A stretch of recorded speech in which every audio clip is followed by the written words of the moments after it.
কতগুলো ইস্যু সৃষ্টি করেছে আওয়ামী লীগের মতো।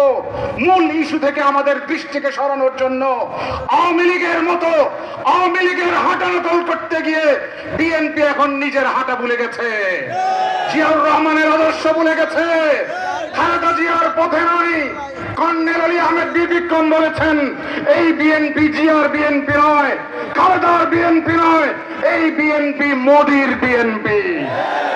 কাকের মতো লাফিয়ে লাফিয়ে হেঁটে যদি আপনারা মোদির কোলে উঠতে চান, চট্টগ্রামের মানুষ সর্বপ্রথম এখান থেকে আবার ভারতীয় আধিপত্যবাদকে দূর করার জন্য, আধিপত্যবাদ মুক্ত বাংলাদেশ গঠন করার জন্য নতুন করে আবার সংগ্রামের ডাক দেবে। সেই সংগ্রাম সফলতার মুখ দেখে ইনশাআল্লাহ আমরা করে ফিরব। সেই সংগ্রামের জন্য আপনারা প্রস্তুত আছেন তো? ডাক আসবে 11 দলের নেতৃবৃন্দের পক্ষ থেকে। আমাদের কথা পরিষ্কার, যেই রক্তের বিনিময়ে এই সরকার গঠিত হয়েছে, নির্বাচন হয়েছে, গণভোট হয়েছে, নির্বাচনের মাধ্যমে আপনারা ক্ষমতায় গেছেন, গণভোটের রায়কে চিন্তায় করার চেষ্টা করছেন, বাংলাদেশের মানুষ এটা কখনো মেনে নেবে না। গণভোটের রায় বাস্তবায়ন না হওয়া পর্যন্ত আমরা মাঠে আছি, কত ধানে কত চাল আমরা বুঝিয়ে দেব ইনশাল্লাহ।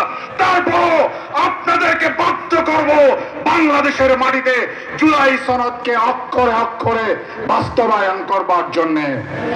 সংগ্রামী জনতা, আগামী দিনে এই আধিপত্যবাদী অপশক্তির তাবেদার হিসেবে যেই নতুন ফাঁসিবাদের আবির্ভাব হতে যাচ্ছে, বিশেষ করে সংসদে যেই নতুন নতুন বক্তব্য দেন নতুন মুফতি সাহেব, তিনি ফতোয়া দিয়েছেন অমুক ব্যাংক ইসলামী ব্যাংক না, অমুক দল ইসলামী দল না, আপনারা ইসলামী দল। নতুন নতুন ফতোয়া দিয়ে বাংলাদেশের জনগণকে বিভ্রান্ত করতে চাচ্ছেন। জনগণ কিন্তু আপনাদেরকে চিহ্নিত করে রাখছে। নেপালের পরিণতি বরণ করার জন্য বেশি উৎক্ষেপ হয়েন না। এই দেশের জনগণ জানে কিভাবে অধিকার আদায় করে নিতে হয়। ইনশাআল্লাহ আমরা আমাদের অধিকার আদায়